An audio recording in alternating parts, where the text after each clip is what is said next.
When news of the demise of His Royal Highness Igwe Princwill Wilfred Okete, the Ochiagha I of Akpoga-Mbu in Isuzu local government area of Enugu State, broke on May 17, 2020, many found it difficult coming to terms with an unfolding bombshell reality until all pointers suggested he had indeed been clawed to the great beyond. His death was so blow to us. We don't even know whether it is we, the family, that got the wound more or them. It will be very, very difficult for me to use past tense to my father because for the past 46 years,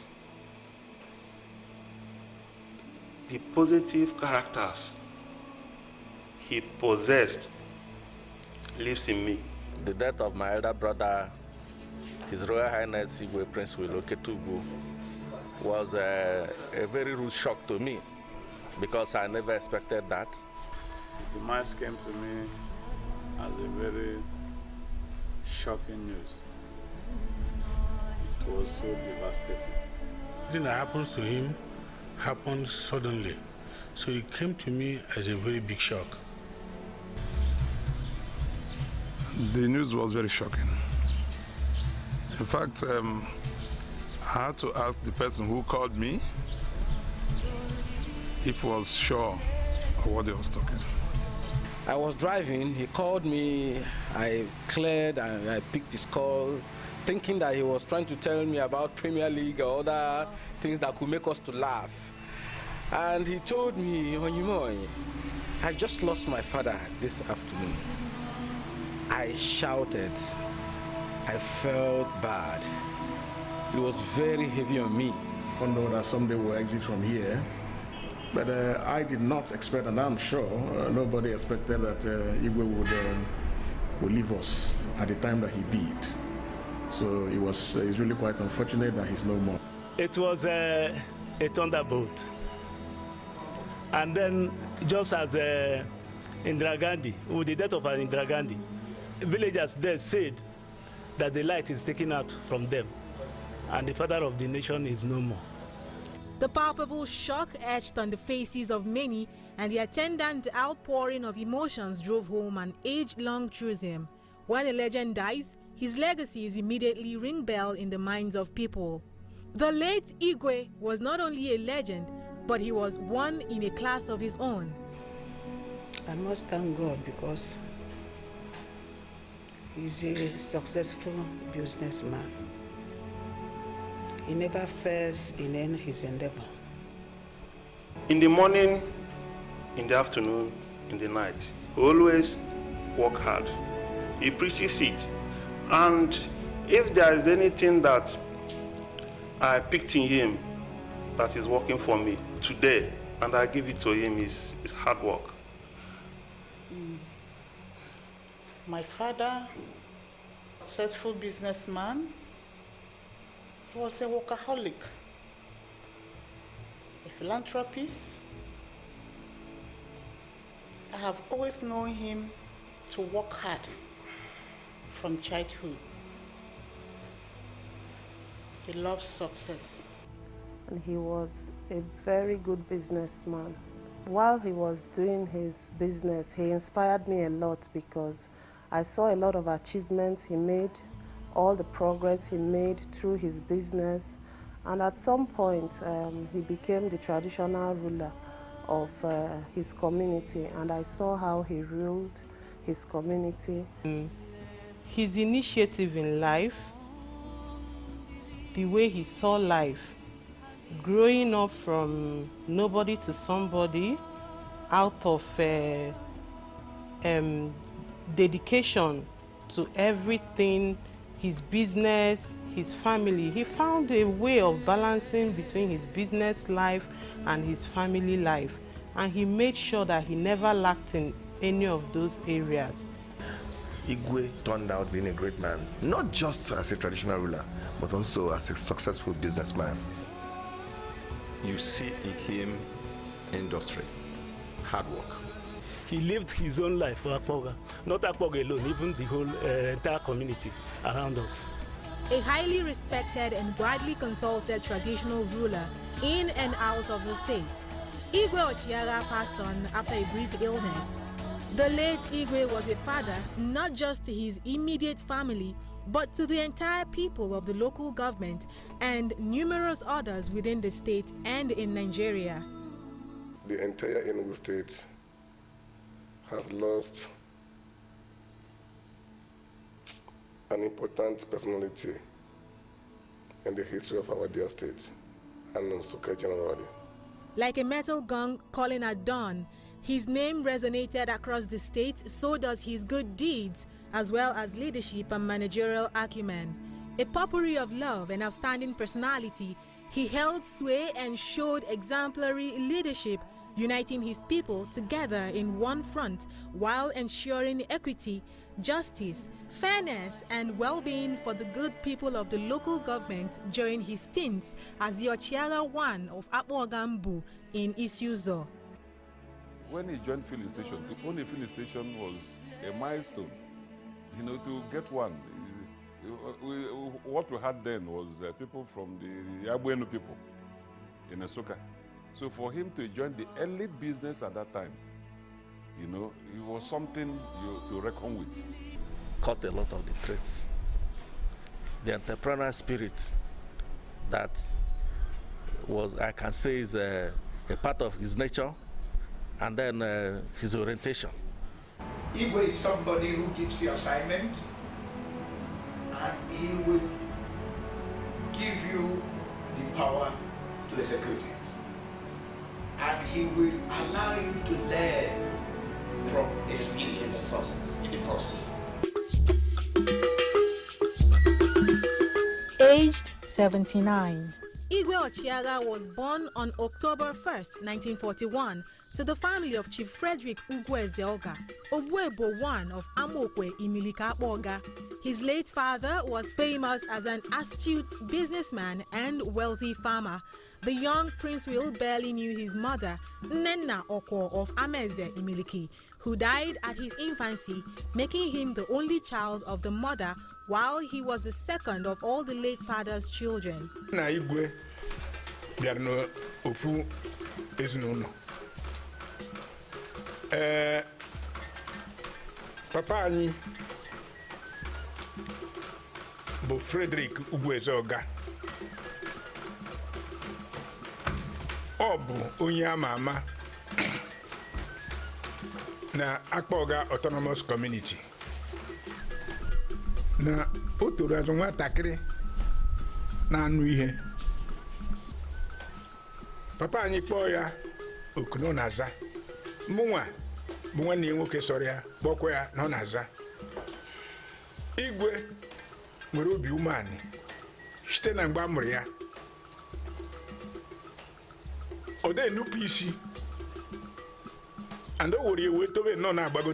As a young child, it was obvious he was destined for greatness, a journey that started at St. Michael's Primary School in Ilikago, where he enrolled for his primary education. Although he later left for Ooga in Benue State in the company of his late uncle, Chief Odo Eze, Igwe Ochiagha would later return to St. Michael's, where he eventually finished his Standard 6 in 1962 and obtained his first school leaving certificate in flying colors. With the manifestation of his entrepreneurial spirit and the business prowess of his late father in 1964, the young Princwill was taken to present-day Nasarawa State, where he joined the late Ignatius Nnadi Onugo as an apprentice. In his short stay under Onugo, he traded in provisions such as cotton wool, among other items. He immediately stood out for his honesty and hard work until 1967, when his apprenticeship was truncated by the Nigerian Civil War.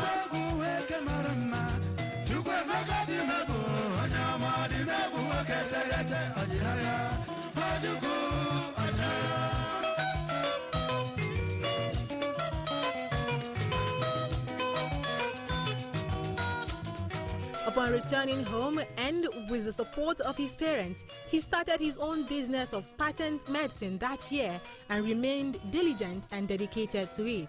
Little wonder he was able to build a popular hotel in Akpoga town as Tanzania Bar from the proceeds of his endeavor. Though the patent medicine and hotel business thrived throughout the war, Igwe Ochiagha relocated to Nsukka after the war and lived with his bosom friend, Chief Sir Chinedu Abo, for about 2 years.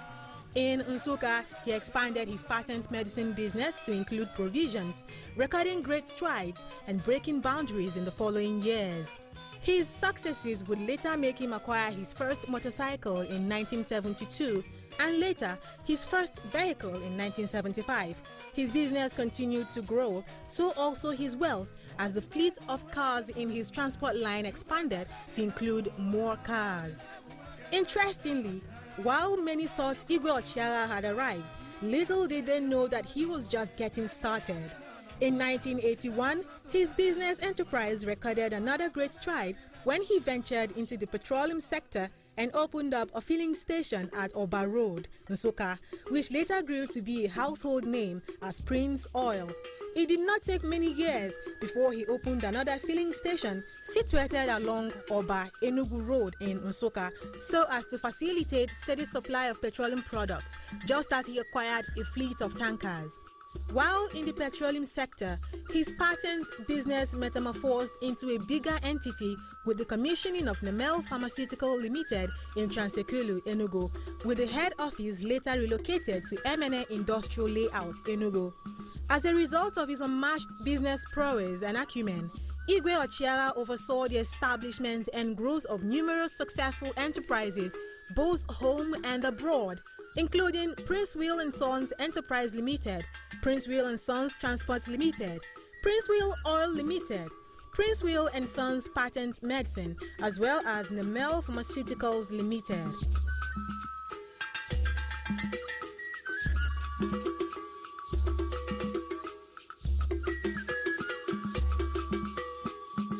As the popular saying goes, behind every successful man, there stands a woman.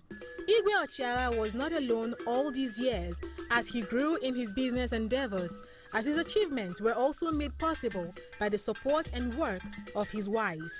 In 1969, he met his darling wife, then Miss Felicia Oyibo Ugwu, a paragon of beauty and daughter of Chief Nnamonu Ugwu and Oyerugu Ni Abo of Umuezembu Ejuana, who he later got married to in 1975 with the blessings of both parents. Their marriage is blessed with 5 children, including Ebere, Nkiru, Nnemeka, Ogechukwu, and Chinyere.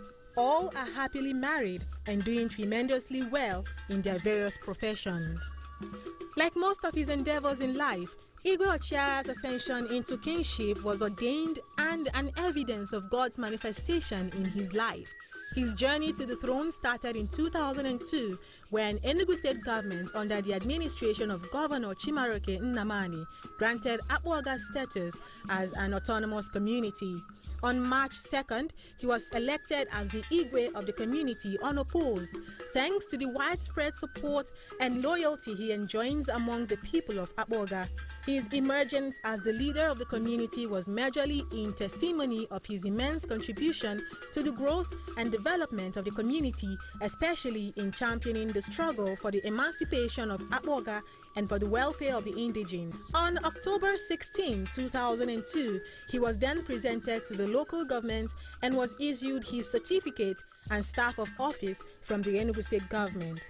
In his nearly 80 years of existence, the late Igwe was an icon whose life was a testimony to what a dedicated service to mankind truly is. His calm and reserved nature endeared him to many. He also never got into any issues with anybody.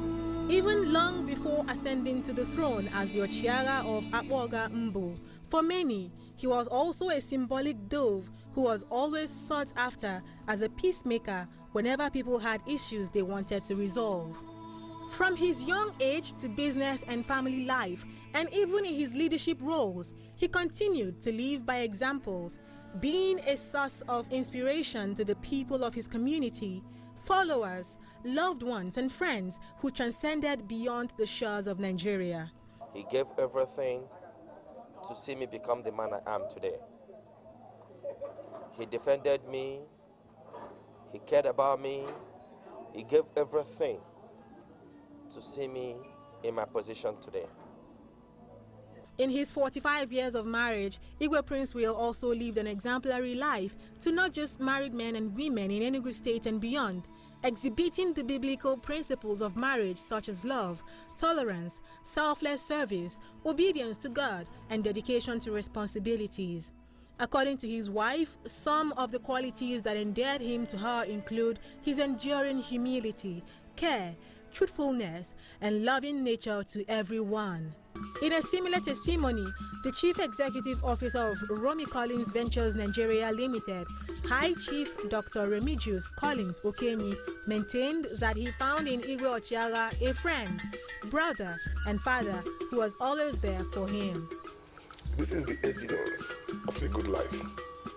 And I must tell you that I thank the children, especially the prince, at least for creating time, much energy, and the resources to give our friend and our dearly father a befitting burial. I am praying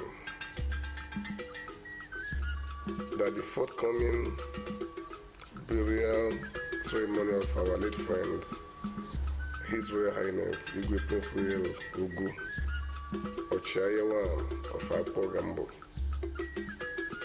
will bring a blessing to the family.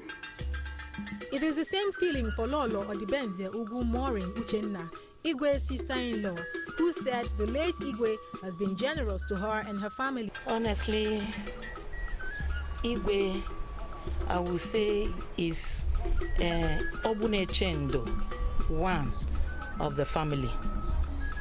Igwe is a generous man. Igwe is a hard-working man. Honestly, all his efforts, if we emulate or follow his footsteps, honestly, sky is our starting point in terms of the goodwill and legacy he has done for the family.